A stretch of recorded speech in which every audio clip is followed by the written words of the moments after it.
بدر سے لے کر تبوک تک، حنین تک جتنے مارکے ہوئے، سب مارکوں میں صحابہ اکرام نے بڑی دلیری کے ساتھ حضور علیہ الصلوۃ والسلام کی معیت میں جہاد کیا۔ ان سارے مارکوں کے اندر 260 یا 59 صحابہ اکرام شہید ہوئے ہیں، لیکن حضور علیہ الصلوۃ والسلام کا جب وصال ہوا، آپ کے وصال کے بعد سیدنا ابو بکر صدیق رضی اللہ تعالیٰ عنہ کا دور خلافت شروع ہوا ہے۔ سیدنا صدیق اکبر رضی اللہ تعالیٰ عنہ کے بارے میں صحابہ اکرام میں مشہور تھا، لوگوں میں مشہور تھا کہ آپ نہایت رقیق القلب ہیں، آپ بہت زیادہ نرم دل کے مالک ہیں۔ اس وقت فتنوں نے سر اٹھانا شروع کیا، ان میں ایک فتنہ منکرین زکوٰۃ کا فتنہ تھا کہ جنہوں نے کہا ہم زکوٰۃ نہیں دیں گے۔ سیدنا صدیق اکبر رضی اللہ تعالیٰ عنہ نے ان کے خلاف لشکر کو بھیجا اور فرمایا کہ جو شریعت مجھے میرا محبوب دے کر گیا ہے اس شریعت میں میں ایک آنچ بھی کمی نہیں آنے دوں گا، اور فرمایا کہ حضور علیہ الصلوۃ والسلام کے دور کے اندر جو لوگ زکوٰۃ کے جانور کے ساتھ رسی دیا کرتے تھے، اگر انہوں نے وہ رسی دینے سے انکار کیا ان کے ساتھ بھی میں جہاد کروں گا، میں شریعت کے اندر کمی برداشت نہیں کر سکتا۔ اس کے ساتھ ایک بہت بڑا فتنہ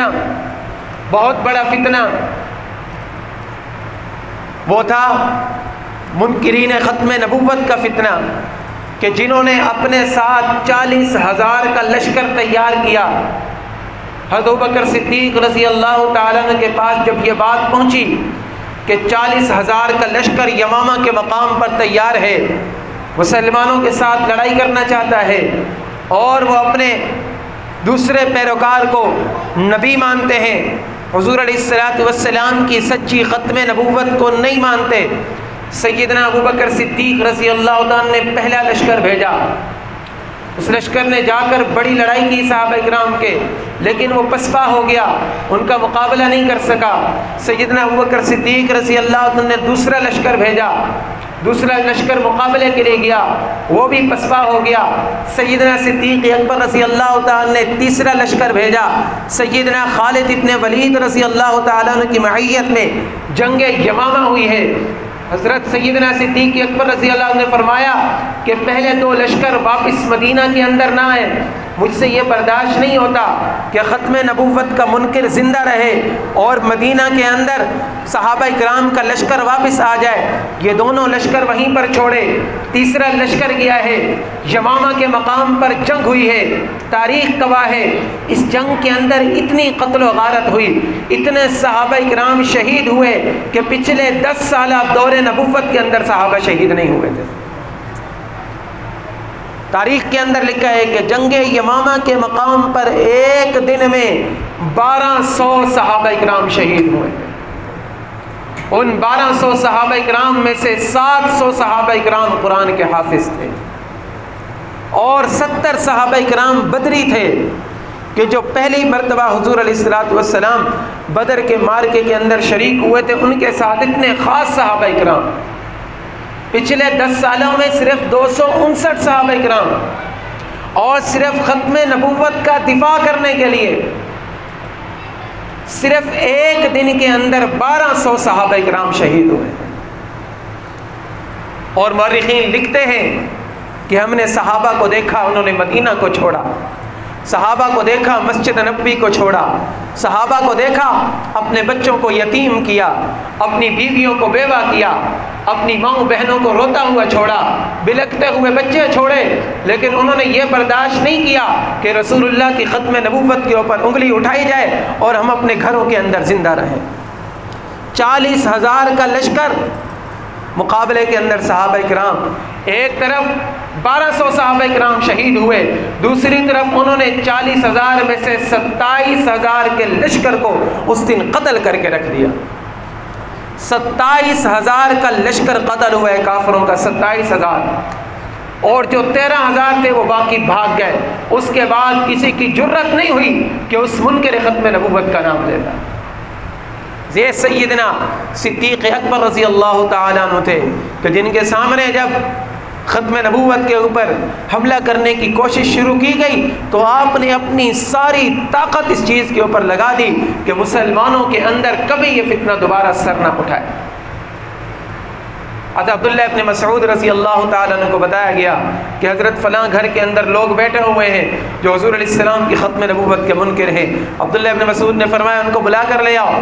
جب ان کو بلا کر لایا گیا تو آپ نے ان سے پوچھا، انہوں نے کہا کہ یہ بڑا جو آدمی کھڑا ہوا اس نے ہمیں گمراہ کر دیا تھا، اب ہم سچی توبہ کرتے ہیں۔ انہوں نے توبہ کی، جو بڑا سر گناہ تھا اس نے کہا میں توبہ نہیں کرتا ہوں۔ عبداللہ ابن مسعود جیسا متقی پرہیزگار پارسا صحابی، انہوں نے فرمایا کہ میرے سامنے اس کا سر گردن سے جدا کر دو۔ ایسے آدمی کو جینے کا حق نہیں ہے کہ جو حضور علیہ السلام کی ختم نبوت کے اوپر حملہ کرتا ہو۔ یہ صحابہ کرام نے حضور علیہ السلام کے ساتھ وفا کر کے دکھائی ہے۔ میرے بھائیوں، 1857 کے اندر، میں بر صغیر کی طرف اب آ رہا ہوں، 1857 کے اندر جب انگریزوں کا تسلط ہو گیا متحدہ ہندوستان پر، اس وقت ساری قومیں مل کر اکٹھی انگریزی سامراج کو نکالنے کی کوشش کر رہی تھی۔ مسلمان اور ہندو اکٹھے ہو گئے تھے کہ ہم نے یہاں سے انگریز کو نکالنا ہے۔ مسلمان بڑھ چڑھ کر شاملی کے میدان کے اندر، مختلف میدانوں کے اندر، میدان جہاد کے اندر برسر پیکار تھے۔ اس وقت انگریز نے اپنے خود کاشتہ پودا مرزا قادیانی ملعون اس کو کھڑا کیا کہ تو نام نہاد مسلمان بن کر مسلمانوں کے اندر رہ کر سب سے پہلے جہاد کے خلاف بات کر اور پھر ان کے اندر نبوت کا دعویٰ کر۔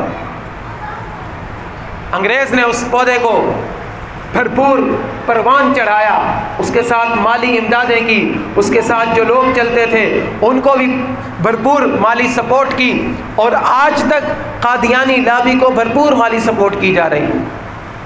ان کے خلاف، مرزا قادیانی کے خلاف مختلف علماء اکرام، ہر طبقے کے، ہر مسلک کے علماء اکرام نے بھرپور کوشش کی، اور پوری متحدہ ہندوستان کے اندر ہر جگہ پر قادیانیوں کے خلاف دعوت چلائی گئی۔ لیکن انگریز کا دور تھا جہاں پر مسلمان اکٹھے ہوتے، مسلمانوں کی بات کو دبا دیا جاتا تھا۔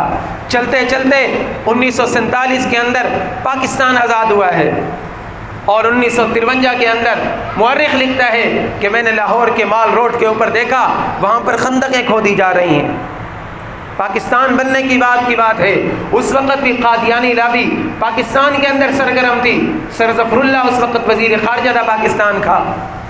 کہتے ہیں ہم نے پوچھا کہ یہاں پر خندقیں بنائی جا رہی ہیں، انہوں نے کہا کہ انڈیا کے حملے کا خطرہ ہے، اس وجہ سے بنائی جا رہی۔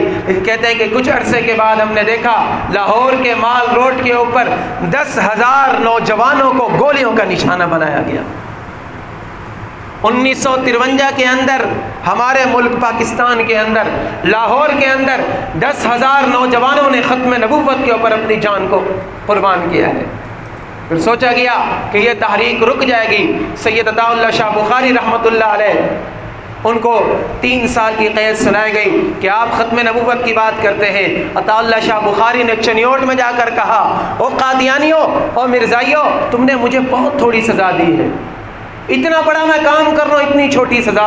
کہنے لگے کہ تمہیں تو چاہیے تھا کہ مجھے سزا دیتے، میرے اوپر بھوکے شیر چھوڑ دیتے، میرے اوپر چیتے چھوڑ دیتے جو آ کر میری بوٹیاں نوچ لیتے، اور جب میں اپنی بوٹیوں کے ساتھ سرکار دو عالم کے سامنے پیش ہوتا، مجھ سے پوچھتے عطا اللہ تیری بوٹیاں کیوں ہو گئی؟ میں کہتا یا رسول اللہ، نانا جی تیری ختم نبوت کے اوپر میں اپنی جان قربان کر کے آیا۔ میرے عزیزوں، ہمارے اکابر نے اس طرح ختم نبوت کا دفاع کیا ہے۔ یہ جذباتی باتیں نہیں ہیں، اللہ کی قسم میری اور آپ کی اساس اور بنیاد